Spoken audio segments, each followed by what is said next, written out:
Ministry of Earth Sciences, Minister of State and Finance Singh Kuswaha, Honorable DDC Chairperson Shri Lal Chand, Honorable DDC Chairperson Ms. Shagun Parihar, Honorable Nandini, Assembly Constituent West, Janab Haji Sajjad Shahi, Honorable Shri Balwant Singh Mankutia, Honorable Nandini, Assembly Assembly Constituency Bari, Shri Rajiv inauguration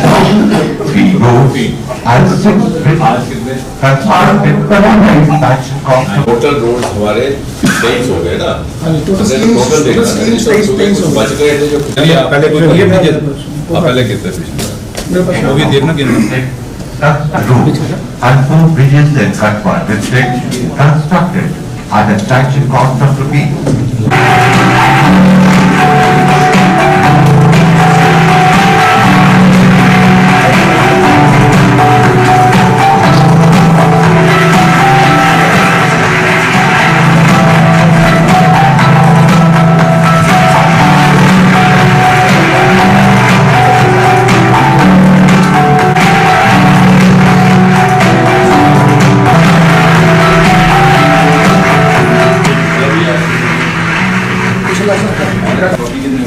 प्रधानमंत्री ग्राम government की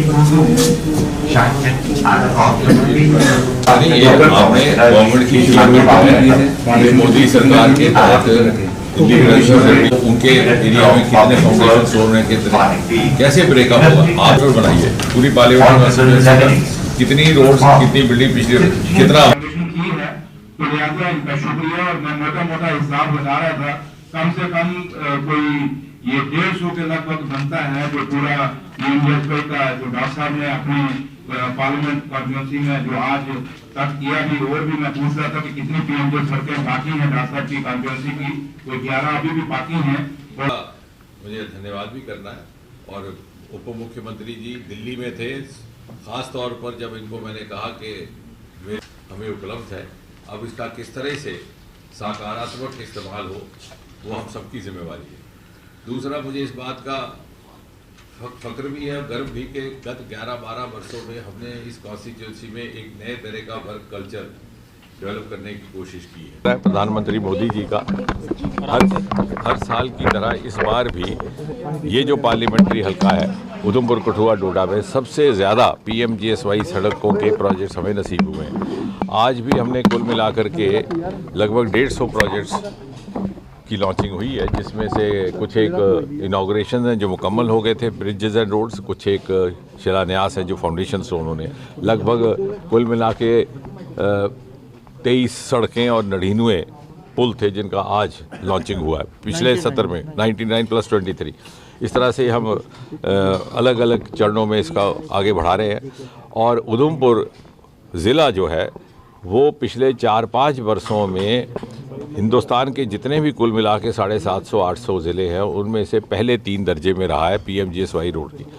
और ये इस कारण संभव हुआ कि प्रधानमंत्री बनने के तुरंत बाद सन 2014 में मोदी जी ने कहा था कि देश के वो हिस्से वो क्षेत्र जिनको पिछली सरकारों के द्वारा नज़रअंदाज किया गया या भेदभाव राजनीतिक कारणों से हुआ या उस तरह की तवज्जो हासिल नहीं हुई जिसके वो हकदार थे, उनको विशेष प्राथमिकता दे करके विकसित क्षेत्रों के स्तर पर लाया जाएगा। और आज उसका दृश्य आपको उधमपुर कठुआ डोडा क्षेत्र में देखने को मिलता है। सड़कों का जाल बिछ गया, जहां लोगों ने कभी कल्पना नहीं की थी वहां पुल बने हैं, टनल बने हैं और वहां पर एक्सप्रेस कॉरिडोर बहुत जल्दी मुकम्मल होने वाला है जो दिल्ली से आकर के कटरा तक और बीच में से कठुआ और जम्मू से होकर के गुजरेगा।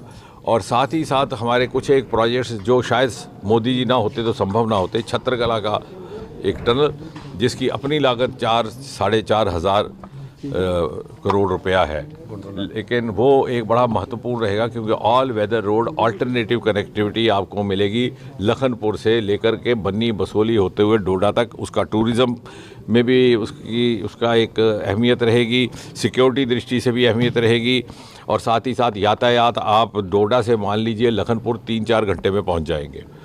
इसी तरह से हमारे भद्रवाह से मांग आई थी गंडोला की, उसकी भी मंजूरी हो गई है, DPR का काम शुरू हो चुका है। तो अनेकों ऐसे हमारे धार रोड जो आज से 60 बरस पहले बनी थी, उसकी वाइडनिंग का काम था। कहा जाता था कि साहब ये शायद BRO की मान्यताओं में नहीं आता, लेकिन फिर से केंद्र के हस्तक्षेप से उसको भी मंजूरी मिली है, उसका भी वाइडनिंग का काम शुरू हो गया। तो कहने का तात्पर्य है कि बहुत सारी ऐसी नई सड़कें, और सुधमादेव आपके माध्यम से कह दूं कि ये कहा गया कि साथ सुधमादेव का प्रोजेक्ट कैंसिल हो गया, जो हमारा खिलैनी से लेके सुधमादेव तक चल रहा है, ऐसा नहीं है वो। क्योंकि आज जैसे मैंने कहा, आज साफ गोही का ज़माना है, ना झूठा आश्वासन देना ना झूठी बात करना, और उससे कोई नाराज़ नहीं होता, वोट कम नहीं होता, बढ़ता है। हकीकत ये है कि टेंडर हो चुका था लेकिन प्रोजेक्ट कैंसिल नहीं हुआ। सिक्योरिटी वालों ने आकर के ये पॉइंट आउट किया कि साहब जिस पार्टी को, जिस कंपनी को टेंडर मिला है उसके सिक्योरिटी रिपोर्ट्स ठीक नहीं है, और ये राष्ट्र हित में नहीं रहेगा अगर इनको यहाँ काम दिया जाए। तो हम सब राष्ट्रवादी है, इसलिए हमने ये मंजूर किया कि वो टेंडर कैंसिल हो और दूसरी तरफ से उसकी दोबारा प्रक्रिया हो। फॉरेस्ट